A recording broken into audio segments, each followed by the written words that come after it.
ஒவ்வொரு ஊருக்கும் அந்த ஊருக்கு தான் சிறப்பு இருக்கும். ஒரு ஊரே சிறப்பா இருக்கிறது கோயம்புத்தூர் மட்டும்தான்.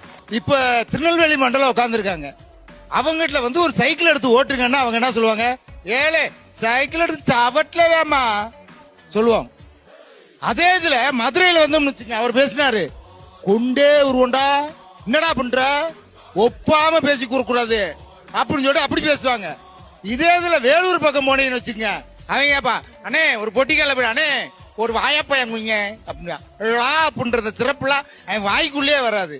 நம்ம சென்னையில ஏய் எப்படி கீரை நல்லா இருக்கிறியா அப்படின்னு முருங்கைக்கீரை அப்படி மாதிரி பேசுவேன். ஆனா கோயம்புத்தூர் அப்படி இல்லை சார். கோயம்புத்தூர் அப்படி இல்லைங்க. ஏனுங்க மணி இப்பதான் வந்தீங்களா, வாங்க உட்காருங்க, ஒரு காப்பி சாப்பிட்டு போவாங்க, உட்காருங்க மணி, உங்க வீட்டுல என்ன பண்றீங்க நீங்க, அவ்வளவு அற்புதமா பேசக்கூடியது கோயம்புத்தூர் மக்கள் மட்டும்.